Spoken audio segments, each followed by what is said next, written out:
King Yayati ruled his kingdom with wisdom and might.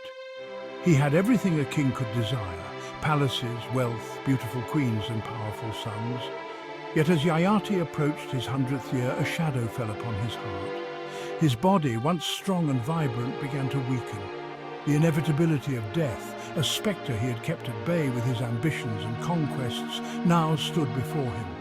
Death's presence filled Yayati with a profound unease, a fear that whispered of unfinished business, of desires yet to be fulfilled. Could a life filled with so much lack true fulfillment? The question gnawed at the edges of Yayati's consciousness. It was a question that echoed the emptiness he felt despite a life seemingly complete. The pleasures of the world, once intoxicating and all-consuming, now seemed fleeting and insignificant. His senses, once sharp and eager for experience, were dulled by the passage of time. Yayati longed to recapture the vigor of his youth, to taste life's sweetness with the same intensity he had felt in his prime. The thought of leaving this world with his desires still burning within him was unbearable. There had to be a way, a solution to this predicament. Driven by this desperate yearning, Yayati turned his mind towards the heavens, seeking divine intervention in his earthly plight. He would bargain with fate itself if necessary to quench the insatiable thirst for more that raged within him. Death, sensing Yayati's fear and desperation, appeared before him not as a fearsome spectre, but as a serene guide. "Why do you tremble, King Yayati?" Death inquired, his voice a low murmur that seemed to echo the ancient wisdom of the universe.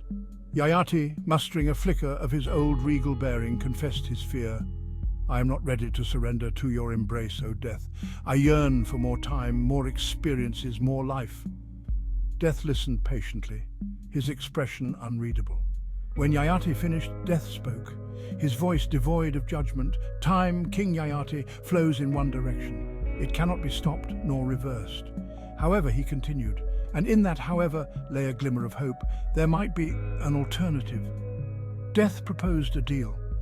Yayati could exchange his remaining years with anyone willing to bear the burden of his age and impending death.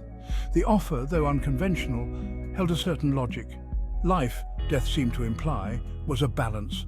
For someone to gain time, another had to surrender theirs. Yayati, his heart pounding with a mixture of hope and trepidation, accepted the deal. Here was a chance, a loophole in the unyielding fabric of destiny. He would live again, experience the world anew, and perhaps in the process, unravel the mystery of his unfulfilled desires. Eager to test fate's leniency, Yayati called upon his sons. He presented them with his unusual predicament and Death's proposition. He asked if any of them would be willing to bear the weight of his years, to make the ultimate sacrifice so that their father could live. The elder sons, though bound by filial duty, hesitated. They had their own lives to lead, their own ambitions to chase, their own experiences to savor. The thought of sacrificing their youth, their vitality for their father's unquenched thirst for life, filled them with a mixture of resentment and fear. One by one they declined, offering excuses masked as logic and reason. It was then that the youngest, Puru, stepped forward. Puru, barely a man, but with a heart full of compassion and courage, agreed to his father's request. He understood the depth of his father's longing, the pain of unfulfilled desires. Without hesitation, Puru offered himself as tribute to Death's bargain, a testament to the depth of his love and loyalty. Yayati, overwhelmed by his youngest son's selfless act, embraced him, his heart heavy with a mixture of gratitude and guilt.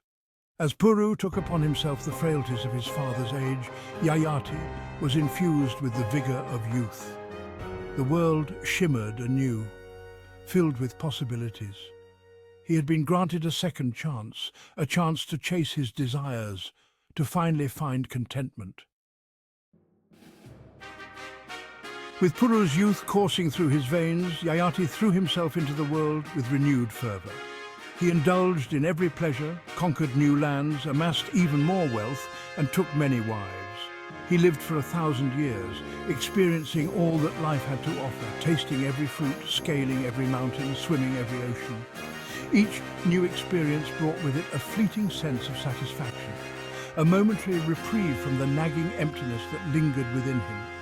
Yet as quickly as these moments of fulfillment arose, they dissipated, leaving behind a residue of longing, a thirst that could never be quenched. The years blurred into decades, decades into centuries. Still, Yayati continued his relentless pursuit, driven by the belief that true fulfillment lay just beyond the horizon, hidden in the next experience, the next conquest, the next fleeting pleasure. He was a man possessed, a slave to his own desires, forever chasing an elusive dream. The world marveled at his vitality, his zest for life. They whispered tales of his endless youth, his insatiable appetite for experience. But beneath the surface of this seeming invincibility, a deep weariness took root in Yayati's heart. The world, he realized, could not offer the lasting peace he so desperately craved.